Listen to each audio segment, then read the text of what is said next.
Olá, bom dia, boa tarde ou boa noite, dependendo do horário que você estiver assistindo. E no vídeo de hoje explicaremos acerca das causas, mecanismos e tratamentos do Gota. Nosso grupo é composto por Derek Gonçalves Vieira e Eduardo Bordonal Tressolti.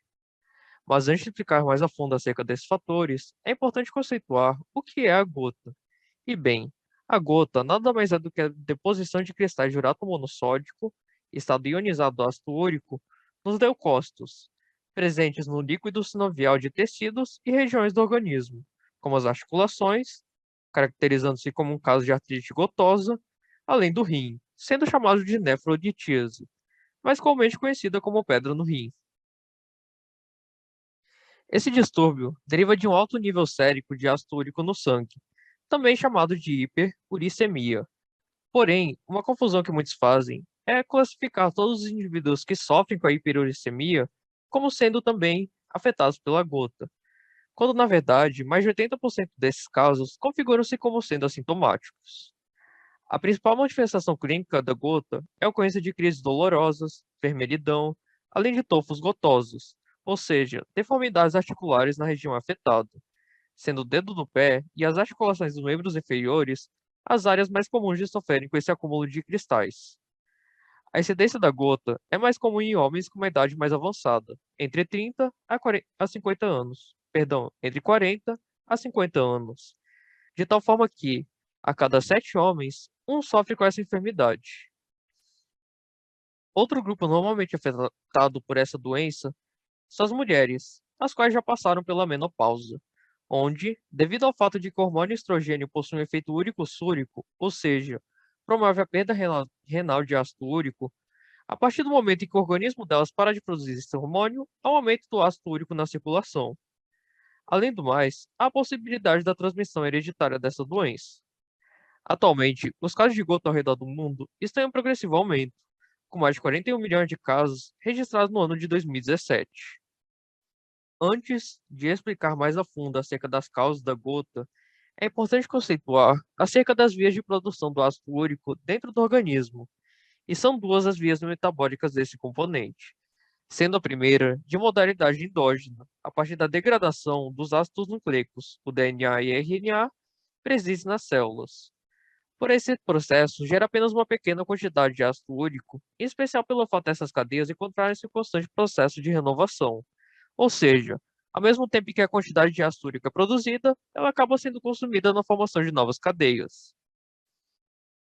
A segunda via, por sua vez, provém do metabolismo de bases nitrogenadas do tipo purinas, como adenina, guanina e hipoxantina, adquiridas a partir da ingestão de alimentos ricos nesses componentes, como coração, fígado, cogumelos, bacon, peixes e frutos do mar, além de determinadas bebidas, como a cerveja. Esse processo ocorre a fim de fornecer matéria-prima para a formação de novos ácidos nucleicos. Lembrando que a adenina e guanina são os principais componentes desses. E todo esse processo é mediado pela interação das enzimas xantina oxidase com as purinas, resultando em sua conversão para a base xantina, a qual, por sua vez, dará origem ao ácido úrico. Ao final, 90% do excesso desse ácido será eliminado pelos rins, com o sistema gastrointestinal encarregando-se da remoção do resto.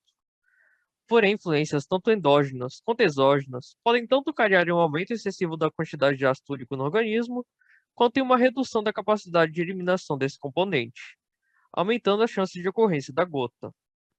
Essas alterações geram um distúrbio conhecido como hiperuricemia, onde a quantidade de ácido úrico excede a contagem de 7 miligramas por decilitro de sangue, superando assim o limite de solubilidade e gerando a precipitação desse ácido na forma de urato monossódico. A hiperuricemia, por sua vez, possui duas formas, a primária e a secundária.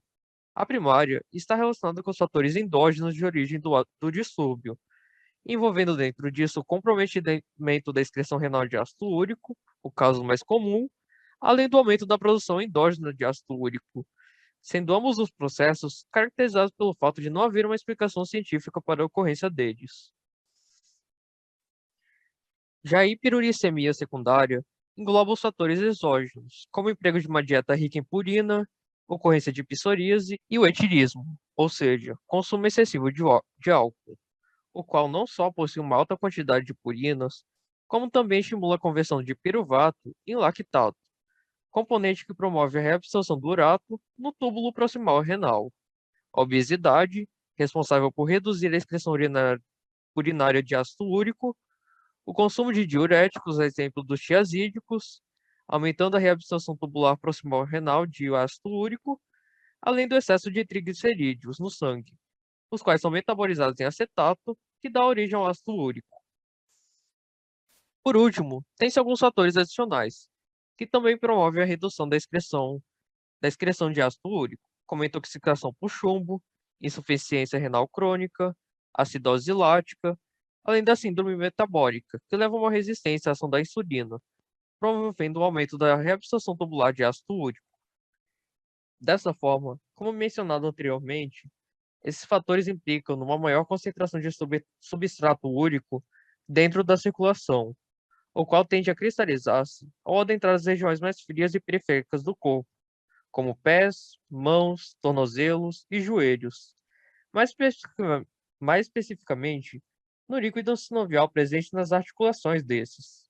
E ao atingir uma alta concentração ao redor de uma articulação, esses cristais provocam uma inflamação na região, levando assim à ocorrência dos episódios de gota. Essas crises são agravadas com a ocorrência de lesões, doenças infecciosas, além do uso de certos medicamentos, como os diuréticos antes mencionados, os quais podem levar a um caso assintomático a evoluir para um caso de gota. Aqui encontra-se um pequeno resumo acerca do mecanismo de gota. Explicando-se mais a fundo acerca dos sintomas da gota, um dos mais característicos é a ocorrência de dores intensas em uma ou mais articulações afetadas. Essas dores ocorrem geralmente durante o período da noite, que é quando todo o líquido sinovial acumulado nessas regiões durante o dia acaba por sair, aumentando assim expressivamente a quantidade de ácido úrico nesse local e promovendo a formação de novos cristais. Geralmente essa região acaba por apresentar sintomas típicos de uma inflamação, como inchaço, vermelhidão, além de dores intensas, principalmente quando a articulação é tocada ou movimentada. Além disso, tem-se uma sensibilidade altamente extrema, onde o apenas leve toque de um tecido pode provocar uma dor aguda. Outros sintomas presentes nessas crises podem incluir a febre, uma rápida frequência cardíaca, além de uma sensação geral de mal-estar. Geralmente, as primeiras crises duram de poucos dias a uma semana. Além disso, os sintomas desaparecem progressivamente, sem haver qualquer resquício no local afetado. Porém, se a doença progredir, os casos não tratados podem durar por mais um tempo, estendendo-se por até mesmo 3 semanas, além de haver a possibilidade de mais articulações serem afetadas também. E após a incidência dessas crises por mais um tempo, a gota pode ocasionar a formação de tofos gotosos, que são mostrados nessas imagens a seguir, que são essas bolhas presentes nas articulações. E essas bolhas, elas nada mais são do que depósitos de cristais de ácido úrico rígidos e insensíveis à dor. Porém, progressivamente, eles acabam por enrijecer a articulação, em especial pelo fato de ser um substrato sólido qual está se formando ali. E há o grande risco deles se romperem, provocando não só problemas de pele, como deformações nas regiões ao redor. É comum que pessoas acometidas com gota apresentem altos níveis de ácido úrico no sangue. Todavia, esse nível pode se apresentar normal, principalmente durante uma crise aguda. Há muitas pessoas com níveis elevados de ácido úrico, porém sem crises de gota. Logo, um simples exame de sangue não é capaz de determinar um diagnóstico preciso da doença. Em casos onde o paciente apresenta monoartrite aguda junto ao acometimento das articulações distais, há um forte indício de gota. A presença de uma monoartrite geralmente requer avaliação do líquido sinovial daquele local, através de uma punção articular. A presença de urato monossódico no interior do líquido sinovial da articulação confirma o diagnóstico da gota. Quando realizada análise em microscópio de luz polarizada, serão encontrados cristais de ácido úrico em formato de bastonete ou agulha nessa amostra. Caso não seja possível realizar a punção, há alguns indicadores para o diagnóstico da gota, como a hiperuricemia, quadro clínico típico, que se refere à monoartrite, e resposta significativa ao uso de anti-inflamatórios e colchicina. Além disso, há alguns achados radiológicos típicos. Na crise aguda, há apenas um aumento do tecido mole. Já na gota tofosa crônica, onde se apresentam os tofos, são geralmente encontradas erosões com margens escleróticas e proeminentes, que é chamado de sinal de Martel, e preservação do espaço articular.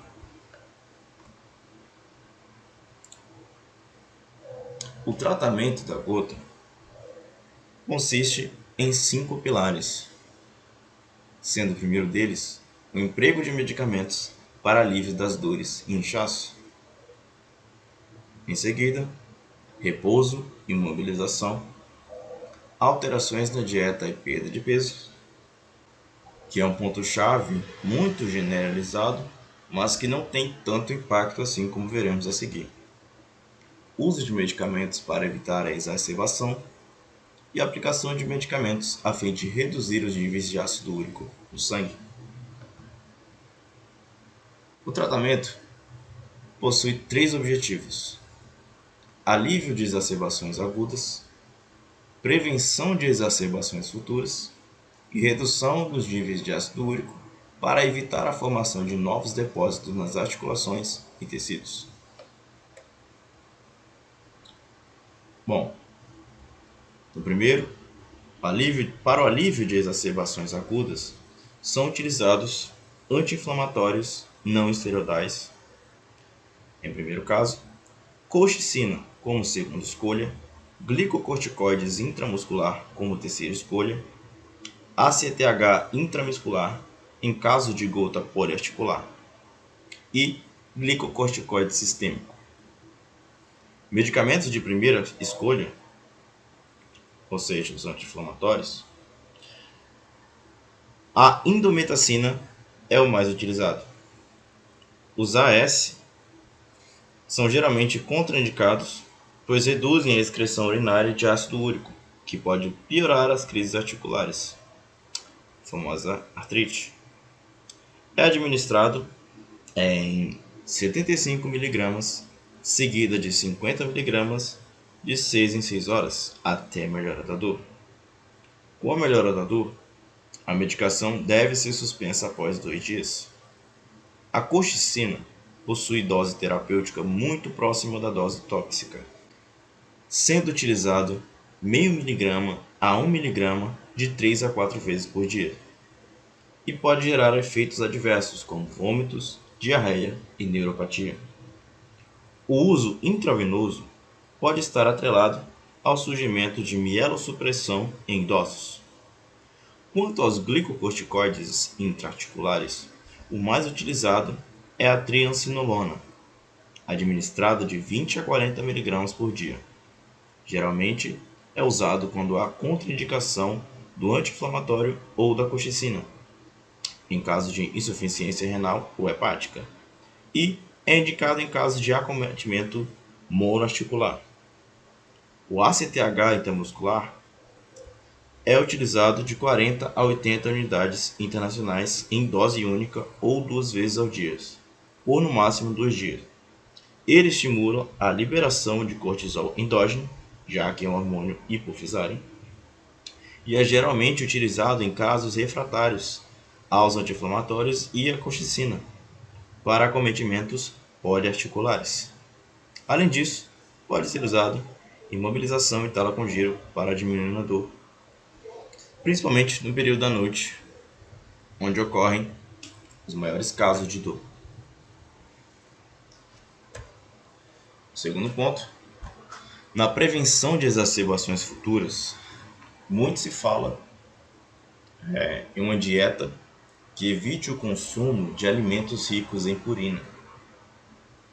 No entanto, quando paramos para analisar, o impacto da purina na hiperuricemia e posteriormente na ocorrência de gota é muito pequeno. Quando comparamos as fontes de proteína animal, que são os alimentos ricos em purina, com as fontes de purina vegetal, vemos que, por exemplo, em 1 quilo de bacon há menos purina do que em 1 quilo de espinafre ou de salsinha. Mas, geralmente, não atrelamos, ou esses alimentos vegetais não são atrelados, como as fontes de proteína animal, à ocorrência de gota. Há alguns estudos que demonstram que, na verdade, o consumo de álcool e o consumo de frutose são os verdadeiros vilões para o risco de hiperuricemia e posteriormente gota, já que o álcool, por exemplo, o consumo de álcool, aumenta o risco de hiperuricemia em cerca de 158%, e a frutose cerca de 114%, enquanto que a carne, que é o alimento vilão, tido como vilão, só aumenta o risco em 29%. Ou seja, ainda que, ou melhor, além de não ser uma escolha nutricional muito inteligente de retirar as fontes de proteína animal da alimentação, é uma escolha que surte pouco efeito. O que deve-se fazer na parte nutricional, evitar o consumo de álcool e o consumo exacerbado de frutose, como por exemplo em bebidas adocicadas, como os refrigerantes. Além disso, pode surgir a necessidade de tratamento medicamentoso, como a colchicina, que também pode ser utilizada para prevenir a recidência de artrites. Ela é administrada em 1 mg por dia e ajuda a evitar que os cristais causem inflamação que resulte em exacerbações. Pessoas com gota que tomam diuréticos para controlar a pressão arterial podem reduzir as exacerbações ao substituírem o medicamento por losartana, por exemplo. Porém, isso não prevenirá ou curará lesões já existentes, causadas por cristais de ácido úrico. E com o terceiro propósito, para reduzir níveis de ácido úrico no sangue, o tratamento é realizado com o intuito de estabilizar esses níveis em menos de 7 mg por decilitro, para que a deposição de ácido úrico nos tecidos moles e nas articulações seja interrompida e os depósitos existentes se dissolvam. O halopurinol reduz a produção endógena e sua dose deve ser aumentada até que se atinja o nível desejado de ácido úrico. Porém, ele pode afetar o estômago, causar eritemas, que são inflamações, ou vermelhidão na pele, redução dos glóbulos brancos, que causam, prejudicam o sistema imunitário, lesão hepática e vasculite. Outro sim, pode desencadear uma crise aguda, também chamada crise de mobilização, no início do tratamento, e por isso é administrada juntamente com colchicina em doses mais baixas ou os ANS, que são anti-inflamatórios, para a redução desse risco no início do tratamento. O febuxostase é utilizado como via alternativa para pacientes que não podem tomar o halopurinol ou que ainda não surtiu efeito.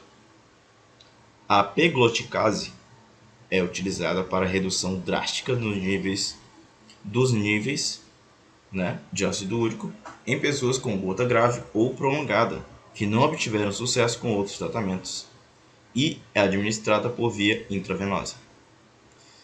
Por fim, os medicamentos úrico-súricos aumentam a excreção de ácido úrico na urina e também podem ser utilizados em pessoas com função renal normal. Ele não deve ser usado em artrite gotosa aguda, pois pode promover uma alteração brusca dos níveis de ácido úrico, o que piora a artrite. Tratamento para a redução desses níveis, melhor dizendo, só pode ser usado após o encerramento do quadro agudo. Fica claro, assim, a multifatorialidade envolvida no processo de formação, evolução e tratamento do gota, estando atrelada a componentes nitrogenados comumente presentes em nosso cotidiano. A enfermidade deve ser tratada com a atenção necessária, acompanhada de mudanças no estilo de vida, já que ela é normalmente mais grave em pessoas cujos sintomas iniciais aparecem antes dos 30 anos, e a falha em seguir a posologia dos medicamentos, a subdosagem dos medicamentos e o alcoolismo impedem uma melhora substancial do indivíduo. E assim finalizamos nossa apresentação.